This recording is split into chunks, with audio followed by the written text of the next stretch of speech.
is a heavy-handed striker who can deal out punishment standing or on the ground. Nick Diaz, with his excellent jiu-jitsu skills and potent striking, he is a threat wherever the fight takes place. Paging Dr. Polly. Dr. Polly, please report to the ER.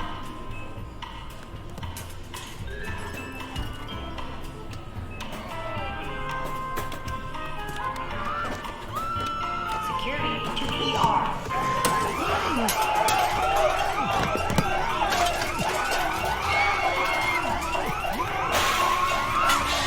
Even professional fighters won't really fight outside of the ring. I'll admit that that's a rarity.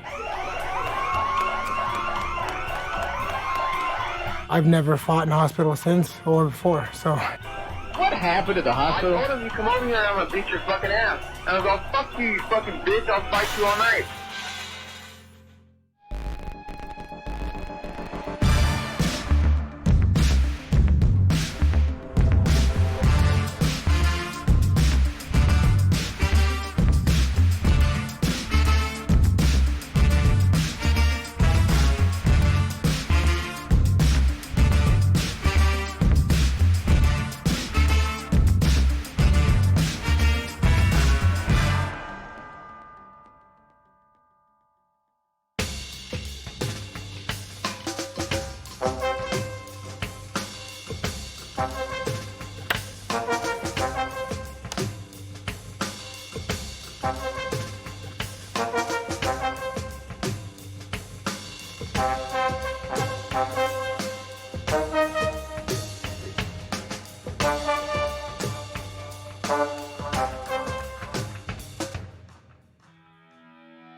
I go running all the time around my neighborhood, out of the bad neighborhood and into a good neighborhood where I like to run. You know, I run by hundreds of these nice, huge houses with these big yards and fountains everywhere. These people have like their, you know, little picnic patio, little side yard, little pool, all this stuff, right? And then I take a little circle around and then go back into my neighborhood where my car gets robbed. And I got some, you know, dude out front of my house looking for cigarette butts or something. It's ridiculous. I'm over here, all you people, everybody's watching me fight, you know. Let me tell you, I don't know how much houses cost up there in Stockton, but bro, let me tell you what, you got enough money to move. I don't know how to go buy in a house in the middle of all this training. I didn't go to school for that, you know. I started training jiu-jitsu when I was 16 years old.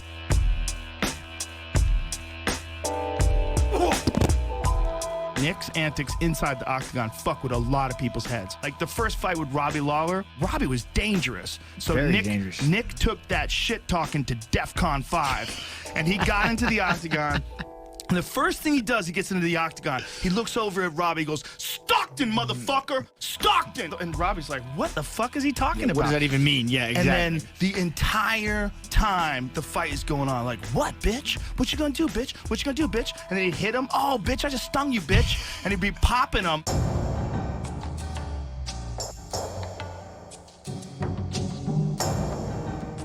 If you ask me something stupid, then I'm gonna answer it with something stupid. And if I hear myself talk something stupid and I'm really pissed off, depressed, and bent out of shape about it, I might throw a fucking really serious fit for no fucking reason.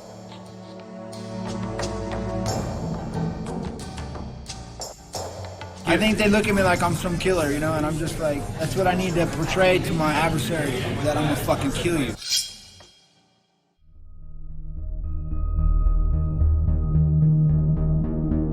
As human beings, I mean, it's the oldest thing we do. We're born to fight.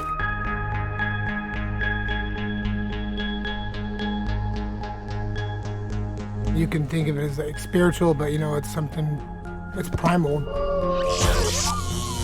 Anytime I feel disrespected, anytime I feel, you know, physically confronted, anytime anything like that happens, I go from A to B. You know, any normal person won't choose to fight for a living. It's inconceivable to a lot of people to, instead of going to a job and making a living like 95% of the public do, you chase the dream that a lot of people can't achieve to go through a lot of pain. When I was 10 years old, I started wrestling and boxing. When I was in high school, I won my first state title as a wrestler, and then I won my first Golden Glove championship. You know, I pretty much knew what I wanted to do for a living. I was, you know, bred for it in a way. I knew I wanted to fight. I had no other options in my mind. That was it. And only a couple years after that, I turned pro, so it was pretty fast. I'm the type of guy, well, I won't start a fight, but if you start a fight with me, you can't walk away from it. He told me I was fighting Nick. I never met him before that. I've seen him fight a bunch of times. Nick's biggest punch is his right hook. Kind of fancies himself as somewhat of a gangster. He seems like he has to drum up some kind of hatred for somebody every time he fights him. It's something that he thrives on.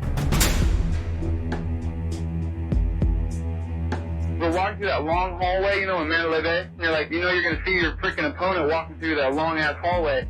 So he gets all nerve-wrecked on the way through, walking with Tim Silva. I'm just walking with my brother, you know what I mean? You know, he starts talking to us, you know, and I'm like, I don't want to talk to him. Let's fight tomorrow. You know, I can talk to you any other time. He's all talking shit all the way down the hall. So we just started jawing back and forth. You know, we go our separate ways, and we're at weigh-ins. He always comes walking right over by me. I'm like, dude, don't even come by me. I'm like, I ain't going to move. I'm standing in the stairway. He comes walking through the stairway. Like, I was walking up the stairs, and he was eyeballing me. Like, what the fuck you looking at? You know, again, what's this guy's in my face? You know, of course, I gave him a little dirty look. That probably wasn't the nicest thing to do. Maybe I shouldn't have given him a dirty look. I gave him a dirty look. And he goes, what the fuck you looking at, bitch? And I said, fuck you, fucking bitch. Get slapped right here, motherfucker. So he's talking shit to me. I'm talking shit to him. And ever since then, you know, I just, you know, I don't especially like him.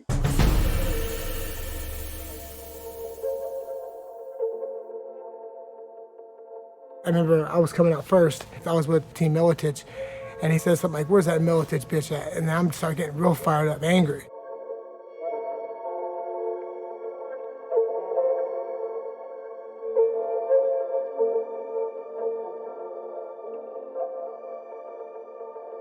Fighting out of Phoenix, Arizona, Joe Diaz.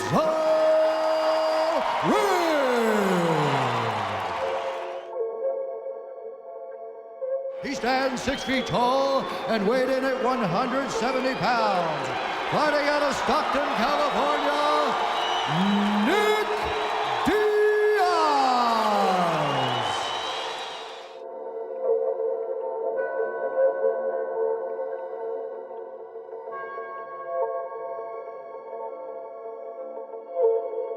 I fought really, really angry for the first round, and I lost the first round.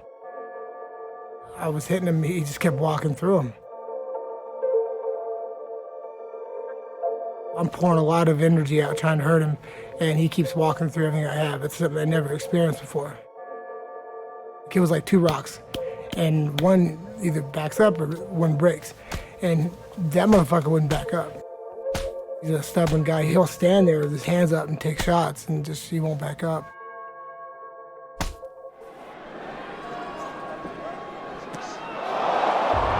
I felt my hand just, and I'm just like, fuck, okay, there's one hand that's broke. And then it numbed up and I kept going. Oh,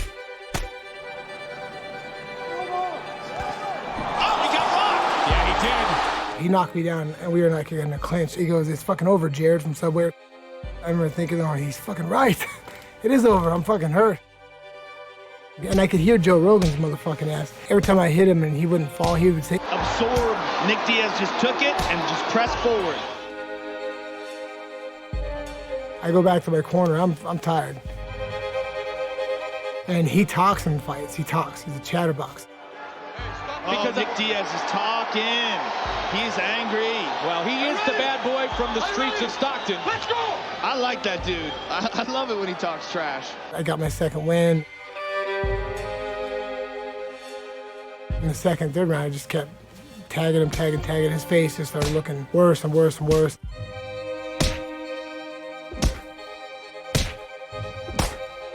I hit him with like a 4-punch combination, and he went down for a single leg.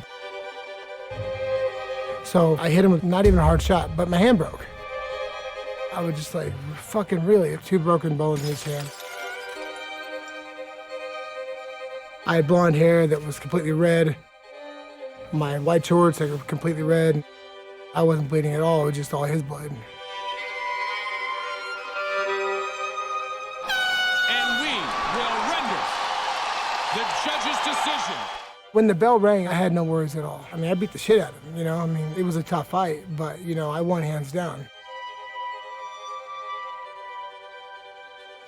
Ladies and gentlemen, after 3 rounds of action, we go to the judges' scorecards for a decision. He's the type of guy, it doesn't matter if he gets his ass stomped out in the ring. He thinks he wins. The winner, by unanimous decision, Joe Diaz.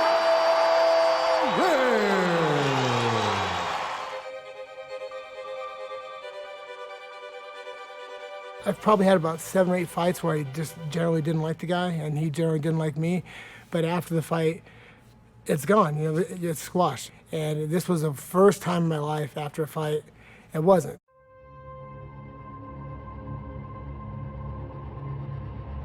So after the fight, I'm going to the ambulance. You know, my hands were just balloons. It was swelling through my tape. He's going to the ambulance too for his face. They were asking me, how do you think you did in the fight? I said, oh, I'm glad I got the win, but I think I could have done better. I hear, let's go round 4 then, motherfucker. I'm like, what the fuck? It's him. So we get in the ambulance, and I think that's done. And then we go to the hospital, and it's not. You know Nick now. Mm-hmm. What is your take on him? I think he's missing some fucking screws, man. Something's wrong with that guy. What happened at the hospital? I told him, you come over here and I'm gonna beat your fucking ass. I walk into the hospital talking shit. As soon as I walk in the door with my brother, this motherfucker is strapped to a goddamn gurney. I was dehydrated because I carry a lot of weight, and I'm sitting on a stretcher. He walks in with his brother, and he's like, you can't even fucking stand up, bitch. And I'm like, fuck, I'm on a gurney, you're right. I'm like, fucking what? Getting his big fucking IV or whatever. I'm like, what the fuck? Why are you strapped to a goddamn gurney? I'm still in my fight shorts and my walkout shirt that's covered in his blood. His blood on my fucking hair, his blood on my nails, his blood on my fucking mouth. It's like, god dang. And I'm a germaphobe. That's what I'm thinking about, that stuff. Like, where's this sick motherfucker been for the last 2 years? He keeps talking like I can hear him. This fucking guy won't shut up. So I pee in a cup and I'm bringing it to the doctor. It just happens to be over by him. Right before his room, I turn to the nurse's station and I'm waiting there.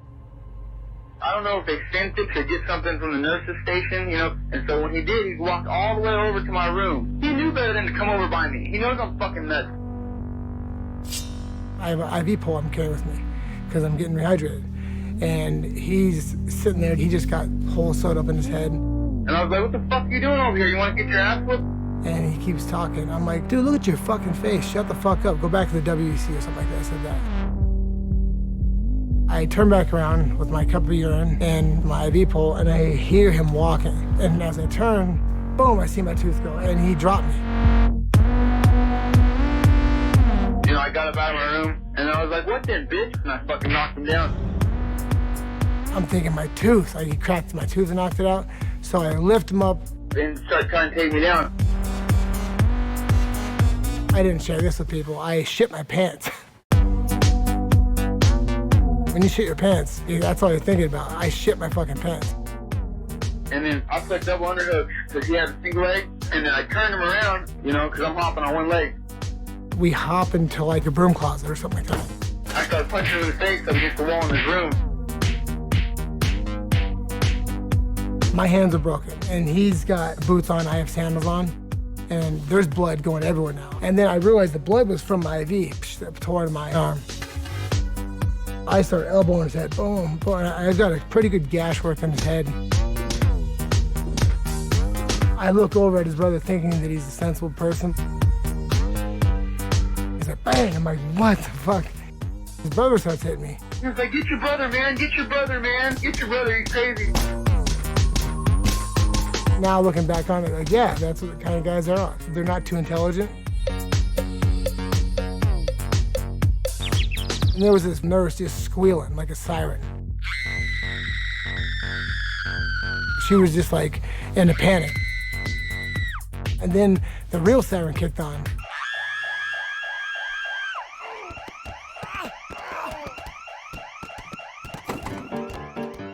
I was kind of relieved to hear that siren. And then the fucking security ran in and grabbed me, and I stopped fighting the security and shit, you know. I was like, all right, I'm sorry. I'm cool. They're about to tase us or some shit. I was just like, I just shit my pants, I went up. So I go in the bathroom, I'm just trying to clean myself up, and they were like, you okay, Joe? Like, I'm fine, leave me alone. The cops that arrested us, but they were Nick Diaz fans or whatever, you know, that one of them got an autograph. Hell no, I ain't arresting this guy. It's my favorite fighter. By the time I get back to the MGM Grand, there's so much media there talking about this fight now. It's spun like he knocked me out in the hospital, and I'm like, what the fuck, really? And now I gotta sit there and explain this shit. Instead of the actual fight that I had to defend myself that he didn't knock me out and leave me up stooped over on the ground. He's not used to people talking shit back to him. I think he just reacted, didn't think, and just started going at it, you know? I think that's what kind of guy he is. Nick, do you take medication? No, I don't take no fucking medication. Come on, man. Seriously, this is you. This is it. Every day, all day long. No, I'm just a little amped up. I'm not a fucking crazy guy, you know what I mean? I don't take medication. Nick. I just train hard, you know, and I just get pissed off. But Nick, dude, you can't be thrown down at a hospital, bro.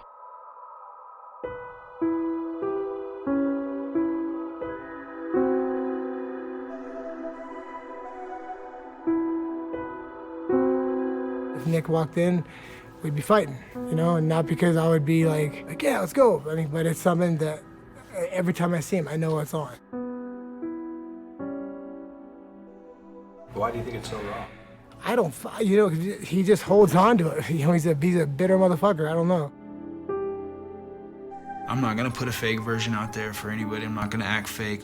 I'm not gonna be like a staged sort of act. You know, I'm not playing games. I'm not acting out here. This is real as it gets. This is all I do. This isn't a joke. I'm not staging a little act. This is not for fun. This is not a side thing. This is all I got. This is all I got to work with. Getting in a fight, you know, in the hospital is just nuts.